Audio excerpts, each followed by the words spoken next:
নতুন শিক্ষাক্রমের ষষ্ঠ এবং সপ্তম শ্রেণীর সম্মানিত শিক্ষার্থীদের মূল্যায়নের জন্য যে নৈপুণ্য অ্যাপে বিআই এবং পিআই তথ্য ইনপুট দেওয়ার কথা, আপনারা কিভাবে এই তথ্যগুলো অ্যাপসে বা ওয়েব ভার্সন যেটা ল্যাপটপ বা কম্পিউটার দিয়ে কীভাবে আপনারা ইনপুট দিবেন সেই বিষয়টি আমি দেখাচ্ছি।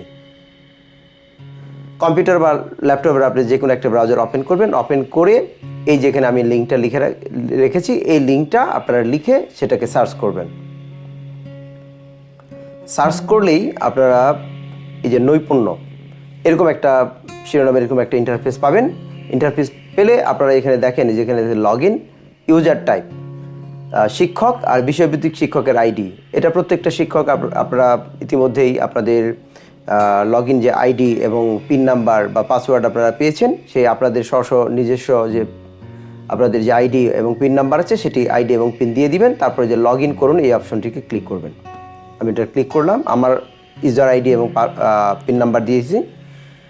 এখানে এই যে আমি আমার যে প্রোফাইলটা আমরা দেখতে পাচ্ছি। লগ ইন করার পরে আপনারা এরকম একটা ইন্টারফেস দেখতে পাবেন। আমরা শিক্ষার্থীদের মূল্যায়ন করব। আমি যেহেতু ইংরেজি শিক্ষক ষষ্ঠ এবং সপ্তম শ্রেণীতে পড়াই, আমি ষষ্ঠ এবং সপ্তম শ্রেণীর শিক্ষার্থীদের মূল্যায়ন করব। এখানে আপনারা যে প্রথম পাতা, রিপোর্ট, শিক্ষক, শিক্ষার্থী, শ্রেণী, বিভিন্ন অপশনে যে আপনারা তথ্য দেখতে পাচ্ছেন এবং ডানের কোণায় দেখতে পাচ্ছেন যে মূল্যায়ন শুরু করুন। এখন আমি যদি এখনই মূল্যায়ন শুরু করতে চাই তাহলে আমি এই মূল্যায়ন শুরু করুন অপশনটা ক্লিক করব। আমরা শুরু করলাম। এটা একটু লোড হতে সময় নিচ্ছে। হ্যাঁ, এটা আচ্ছা, এই শুরু করানোর পরে আমরা এই যে এরকম একটা পেজ আমরা পেলাম। এখানে দেখা যাচ্ছে সপ্তম শ্রেণী, ষষ্ঠ শ্রেণী বি শাখা, এখানে দিবা শাখা, এ শাখা, এরকম বিভিন্ন শাখা থাকতে পারে। যেভাবে আপনারা তথ্য ইনপুট দিয়ে রাখবেন সেভাবে আপনারা তথ্য দেখতে পাবেন। আমরা মনে করলাম যে ষষ্ঠ শ্রেণীর শিক্ষার্থীদের আমি মূল্যায়ন করব, ষষ্ঠ শ্রেণীর ক শাখার শিক্ষার্থীদের আমি মূল্যায়ন করব। তাহলে আমি যদি এই ষষ্ঠ শ্রেণীর ক শাখার শিক্ষার্থীদের মূল্যায়ন করতে চাই তাহলে আমি এই জায়গায় ষষ্ঠ শ্রেণীর কর এই জায়গায় আমি ক্লিক করব। ক্লিক করার পরে আপনারা এই যে এরকম একটা পেজ দেখতে পাবেন। এই পেজের মধ্যে আপনারা দেখেন এখানে কী লেখা আছে, পারদর্শিতা মূল্যায়ন, আর এইদিকে আছে আচরণগত মূল্যায়ন। এখন আমরা মনে করলাম আমরা প্রথমে পারদর্শিতা মূল্যায়ন মানে পিআই আমরা মূল্যায়ন করব। পিআইগুলো কী আছে? শিক্ষণকালীন মূল্যায়ন আছে, ষান্মাসিক সামষ্টিক মূল্যায়ন আছে, বার্ষিক সামষ্টিক মূল্যায়ন আছে। আমরা প্রথমে মনে করলাম যে শিক্ষণকালীন মূল্যায়নগুলো আমরা এখানে এই তথ্যগুলো ইনপুট দিব। শিক্ষণকালীন তথ্য ইনপুট দিলে এখানে আমরা ক্লিক করলাম। ক্লিক করার পরে যে দেখা যায় নিচে আমাদের এই ষষ্ঠ শ্রেণীর শিক্ষার্থীদের যে টেক্সটের যে টোটাল যে এক্সপিরিয়েন্সগুলো, প্রত্যেকটা এক্সপিরিয়েন্সের শিরোনাম আপনারা দেখতে পাবেন। এই শিরোনামগুলো দেখতে পাবেন। প্রথমে ছিল যে 1 নম্বর শিরোনাম যেটা ছিল experience number, talking to people.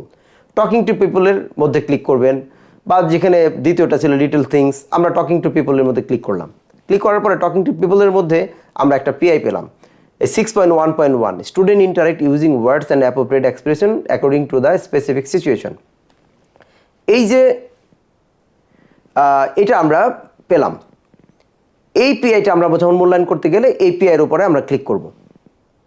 Click করলে আমাদের এই যে শিক্ষার্থীদের তথ্য, আমরা আগেই যে তথ্যগুলো আমরা ইনপুট দিয়ে রেখেছিলাম, আমরা যে বাম পাশে শিক্ষার্থীদের নাম, রোল নাম্বার, এগুলো আমরা দেখতে পাচ্ছি। যেমন আমাদের প্রথম শিক্ষার্থী মারিয়া, রোল নাম্বার 1। এখন এই যে 6.1 পিআইটা, 6.1-এ এই শিক্ষার্থী কি পেয়েছিল?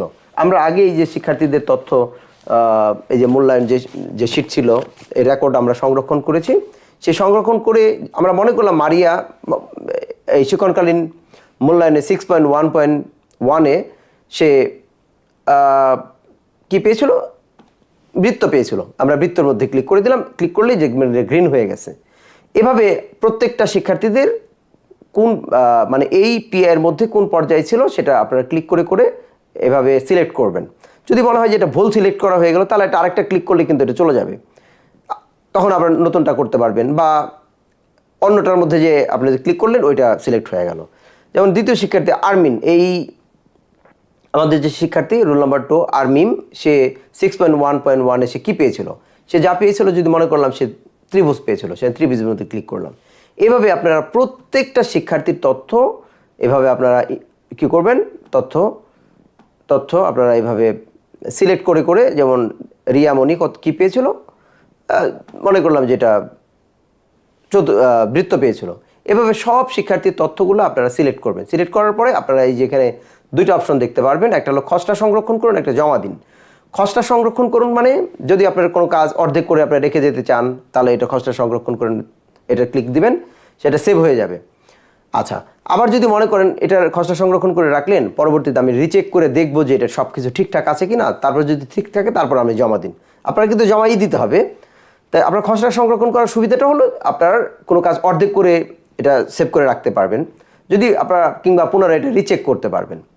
যদি আপনারা দেখেন যে হ্যাঁ সব তথ্যগুলো আমরা রিচেক করে দেখেছি সব ঠিকঠাক মতো পূরণ করা হয়ে গেছে, আপনারা মনে করলেন সব কিছু ঠিকঠাক মতো এভাবে পূরণ করেছেন, তখন আপনারা এখানে দিবেন জমা দিন। জমা দিন ক্লিক করলে জমা দিন হয়ে যাবে। তারপরে যদি আপনারা মনে করেন যে কোনো শিক্ষার্থী যদি কোনো তথ্য ইনক্লুড করেন নাই, তাহলে কেন আপনার তথ্য দেন নাই সেটার একটা কারণ আমরা এখানে জমা দিনে ক্লিক করে দেখছি কি আসছে।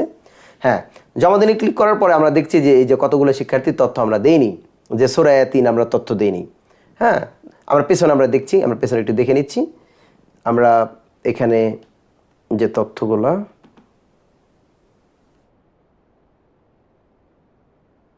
হ্যাঁ এই যে তথ্যগুলো আমরা দেখতে পাচ্ছি যে ১, ২ আমরা তথ্য দিয়েছিলাম, এই ৩ নাম্বার শিক্ষার্থীর রোল নাম্বার 3 সূরা এর তথ্যটা দেইনি।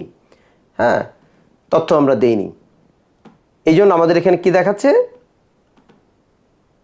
এই যে সূরা এর রোল নাম্বার 3, আপনি কেন সূরা একে চিহ্নিত করেননি তার কারণ লিখুন। যদি কোনো শিক্ষার্থীর তথ্য এভাবে না দিতে পারেন তাহলে সেক্ষেত্রে এই যে এখানে কারণ লিখে দিতে হবে। কারণ লিখে দিয়ে শেষের দিকে আবার দেখবেন যে খসড়া সংরক্ষণ করুন বা জমা দিন অপশন পাবেন, এখানে জমা দিলেই কিন্তু একেবারে ফাইনালিজ এটা সাবমিট হয়ে যাবে। এভাবে আমি যেহেতু এখন দিতে চাচ্ছি না, আমি এখানে যে পিছনে চলে গেলাম, পিছনে আমি চলে যাচ্ছি।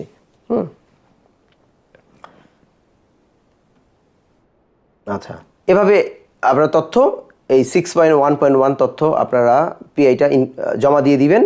তারপরে আপনার পরবর্তী যে এক্সপিরিয়েন্স এভাবে গেলেও আপনারা যে আবার নতুন পিআই দেখতে পাবেন, এই পিআইয়ের মধ্যে আবার ক্লিক করবেন, ক্লিক করলে শিক্ষার্থীদের তথ্য পাবেন, শিক্ষার্থীদের কোন শিক্ষার্থী কি পেয়েছিল